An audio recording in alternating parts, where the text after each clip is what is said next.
अब आप देखिए, ये जो कथा मैंने आपको सुनाई जाजली और तुलाधार वैश्य की, इससे हमें क्या समझ में आया?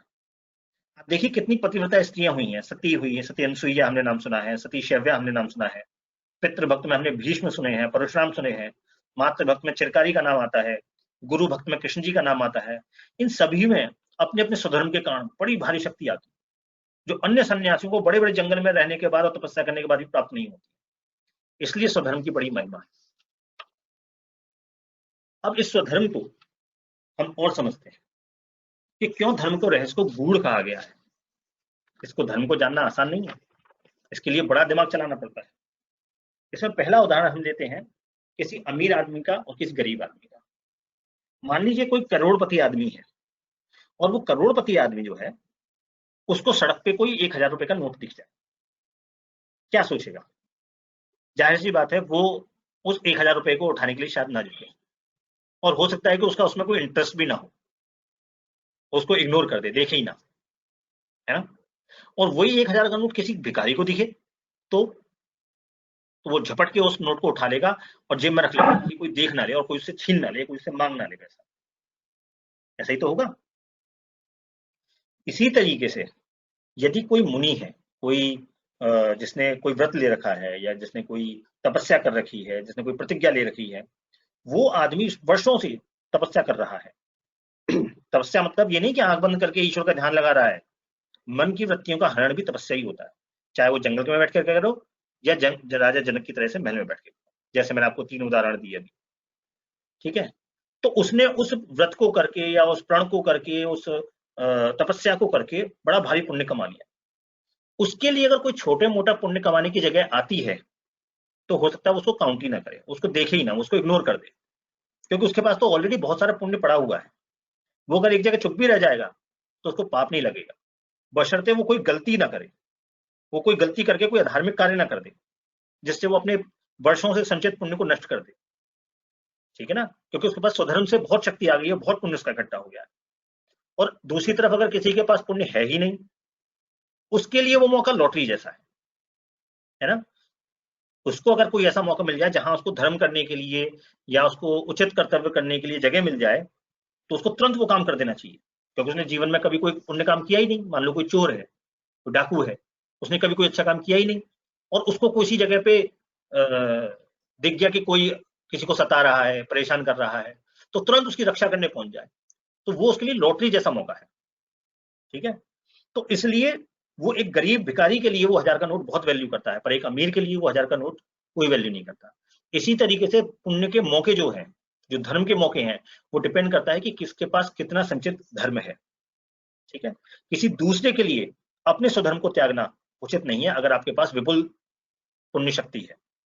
लेकिन अगर आपके पास वो शक्ति नहीं है, आपके पास पहले से धर्म इकट्ठा नहीं है, तो कोशिश कीजिए कि वो मौका हाथ से न निकले, चाहे जान चली जाए।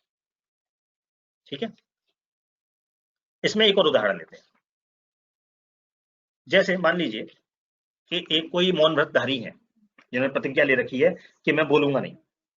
ठीक है, अब वो सड़क पे जा रहे हैं, और सड़क पे जाते जाते उन्होंने क्या देखा कि कोई पति सड़क पे, बीच सड़क पे अपनी पत्नी को पीट रहा है। तो अब उस मौन व्रतधारी को क्या करना चाहिए, क्या सही है क्या गलत है, ये सोचने वाली बात है। इसी तरीके से धर्म को गूढ़ कहा जाता है, क्योंकि बहुत दिमाग लगाना पड़ता है। यहाँ पे बहुत आवश्यक होगा, अगर वो सपोज चला जाएगा वहां पे रोकने के लिए, तो जाहिर सी बात है वहां लड़ाई झगड़ा भी होगा, और हो सकता है उसको बोलना भी पड़े। तो उसने जो वर्षों से प्रतिज्ञा कर रखी थी, जो धर्म संचित कर रखा था, वो एक झटके में समाप्त हो जाए। उस स्त्री को बचाने का पुण्य हो सकता है उसे थोड़ा सा मिल जाए, लेकिन जो वर्षों से पुण्य उसने संचित कर रखा था वो समाप्त हो जाए, वो प्रतिज्ञा टूट जाए। ठीक है, हमें ये सोचना चाहिए कि ये जो स्त्री को पीट रहा है, ऐसा नहीं है कि ये स्त्री मेरे बचाने से बचेगी। कोई अपने को स्वयं को कर्ता ना माने, कर्तापन का अभाव होना चाहिए। मेरे करने से कोई काम होगा या मैं कोई काम कर सकता हूं, ये नहीं सोचना चाहिए। उसको ये सोचना चाहिए कि ठीक है, ये पति जो इसको मार रहा है, ये अपना फल स्वयं भुगतेगा, मुझे बीच में पड़ने की जरूरत नहीं है। जब द्रौपदी का चीरहरण हुआ तो दुर्योधन को, दुशासन को उस समय किसी ने कुछ नहीं कहा, लेकिन उन सबने अपना फल भुगता। तो कोई जरूरी नहीं है कि उसी समय आप बचाएंगे तो ही वो स्त्री बच पाएगी। ठीक है, तो उस मुनि के लिए ये सोचना ज्यादा जरूरी है कि उसने जो वर्षों से जिस व्रत की प्रतिज्ञा को फॉलो किया है, जो धर्म संचित किया है, उसको बचाना ज्यादा। अगर वो वहां मौन भी रह जाएगा, वहां से नजर न करके चला भी जाएगा, कोई गलत बात नहीं। एक और उदाहरण लेते हैं इसका।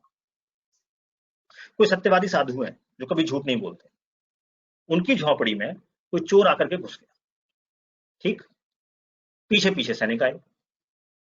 अब अगर सत्यवादी साधु ये बता देते हैं कि चोर अंदर है,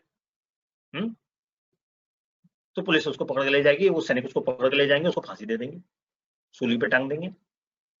लेकिन अगर नहीं बताएगा तो वो सत्यवादी नहीं रह जाएगा और सत्यवादी हो जाएगा। अब साधु को क्या करना चाहिए? जान बचानी चाहिए किसी की, या अपनी सत्यवादिता पे खड़ा रहना चाहिए? यहाँ पे भी सोचने वाली बात है कि उसको सत्यवादिता पे खड़ा रहना चाहिए, क्योंकि वो उसका वर्षों की तपस्या है, वो उसका वर्षों का पुण्य है, वर्षों का धर्म है उसका, जो उसको बचा के रखना चाहिए। किसी एक की जान बचा करके हो सकता है वो तुरंत वहां थोड़ा सा फल प्राप्त कर ले धर्म का, लेकिन उससे उसका कुछ भला नहीं होने पाता। इसलिए बड़ा आदमी, जो करोड़पति आदमी होता है, उसके लिए उस 1000 के नोट की कोई वैल्यू नहीं, उसको इग्नोर कर सकता है। ठीक है, ये मैंने आपको कुछ एग्जाम्पल दिए, लेकिन अब इससे भी बड़ा एक एग्जाम्पल लेते हैं, और कठिन एग्जाम्पल लेते हैं। धर्म को सूक्ष्म क्यों कहा जाता है? इसके लिए सबसे बड़ा एग्जाम्पल हमारे सामने हो सकता है भीष्म पितामह का। भीष्म पितामह अपने स्वधर्म में स्थित थे, पितृभक्त थे, वचनों का पालन करने वाले थे, और धर्म के मर्म को, उसके तत्व को जानने वाले थे। धर्म की पालन की वजह से ही भीष्म में इतनी शक्ति आई थी कि उन्होंने अपने गुरु परशुराम जी को युद्ध में हरा दिया। पूरे शास्त्रों में किसी को भी उठा करके देख लीजिए, ऐसा उदाहरण आपको शायद ना मिले कि किसी शिष्य ने अपने गुरु को ही हरा दिया हो युद्ध में। ये शक्ति उनमें सिर्फ धर्म के पालन करने की वजह से ही है। ऐसे ही जब महाभारत का युद्ध हुआ तो भीष्म के स्वधर्म का ही प्रताप था कि कृष्ण जी को उनकी प्रतिज्ञा को पूरा करने के लिए रथ से कूद करके पहिया लेकर उनकी तरफ दौड़ना पड़ा, क्योंकि भीष्म जी ने प्रतिज्ञा की थी, जो पे हरही न शस्त्र कहाऊं, तो लाजो गंगा जननी को शांतनु सुत न कहाऊं। अगर मैंने कृष्ण से हथियार नहीं उठवा दिया तो मैं गंगा की जो मेरी माँ है उनका बेटा नहीं, और कोई मुझे शांतनु का बेटा न कहना। जिस आदमी के लिए कृष्ण जी उसकी बात को पूरा करने के लिए रथ से कूद जाए, सोचिए उसके धर्म में कितनी शक्ति होगी। और उसको कुछ लोग जो शास्त्रों को नहीं जानते हैं, धर्म अधर्म को नहीं समझते हैं, वो लोग कहते हैं कि भीष्म पितामह अधर्मी थे, द्रौपदी के चीरहरण में वो चुप रह गए थे, इसलिए वो अधर्म किया उन्होंने, इसलिए उनको मरना पड़ा। सोचिए, जिसके पास इच्छा मृत्यु का वरदान हो उसको कोई मार सकता था? फिर क्या वजह थी कि द्रौपदी को भीष्म पितामह ने नहीं बचाया? ये सबसे कठिन उदाहरण है। ये उदाहरण पे आप देखेंगे कि बहुत सारे लोग कन्नी काट जाते हैं, बहुत आसानी से बोल देते हैं कि भीष्म ने गलत किया, भीष्म को ऐसा नहीं करना चाहिए, भीष्म को बोलना चाहिए था। लेकिन बात वहीं की वहीं है कि कितनी आपके पास संपत्ति है, ये देखना चाहिए। इस प्रश्न का उत्तर जानने से पहले कि भीष्म ने द्रौपदी को क्यों नहीं बचाया, हम एक एग्जांपल और लेते हैं। ये बात है महाभारत के बाद की, जहां अश्वत्थामा और कृपाचार्य जो है युद्ध के बाद आपस में बात कर रहे हैं, और अश्वत्थामा रात में ही पांडवों के कुल का नाश करने का निर्णय ले लेता है, और कृपाचार्य जी उसको समझा रहे हैं कि ये गलत है, अधर्म है, रात में सोते हुए लोगों को नहीं मानना चाहिए। बड़े बड़े उदाहरण देते हैं, उसको बताते हैं कि दुर्योधन ने बड़ों की बात नहीं मानी थी तो उसका ये हश्र हुआ, फिर तुम क्यों अधर्म कर रहे हो, सुबह तक इंतजार कर लो, हम चलेंगे साथ में और भयंकर युद्ध करेंगे। इस पर अश्वत्थामा बड़ा मजेदार जवाब देता है। अश्वत्थामा कहता है कि मनुष्य को बचपन में कोई बात अच्छी लगती है, पर जवानी में हो सकता है वो बात अच्छी ना लगे, जवानी में कोई और ही बात अच्छी लगती हो। ऐसे ही जो बात जवानी में अच्छी लगती हो जरूरी नहीं कि वो बुढ़ापे में भी अच्छी लगे। आदमी की रुचि बदलती रहती है, कोई बात कभी सही लगती है, कोई बात कभी सही लगती है। ऐसा ही मुझे अब ऐसा लग रहा है कि जो मैं सोचता हूँ वही सही है, बाकी सब गलत है, मेरे अलावा सब गलत है, ऐसी मेरी बुद्धि हो गई है। मेरे पिताजी को जिसे धृष्टद्युम्न ने बेईमानी से मारा, उसे मारने के लिए मैं क्यों धर्म विचारूं?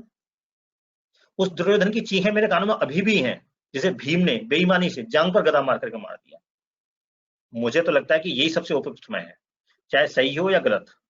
मुझे तो लगता है कि आज की रात को ही मुझे सबको मार डालना चाहिए। मुझे आपकी बातें नहीं सुननी है, क्योंकि मुझे उनमें कुछ समझ में नहीं आ रहा। मुझे तो लग रहा है कि जो मैं सोचता हूं वही परम उपयुक्त है। अब आप देखिए, सोचने वाली बात है, भीम के अधर्म का जो फल होगा वो भीम भुगतेगा। धृष्टद्युम्न ने अधर्म से द्रोणाचार्य को मारा, जब उन्होंने हथियार रख दिया, गर्दन काट ली उनकी, तो उसका फल भी धृष्टद्युम्न भुगतेगा।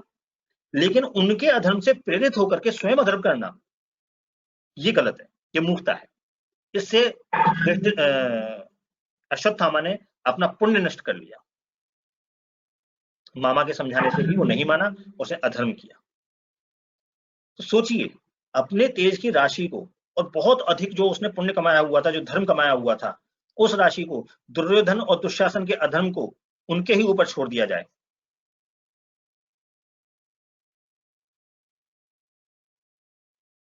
तो उसने क्या किया, अपने धर्म को छोड़ दिया एक दूसरों के अधर्म की वजह से।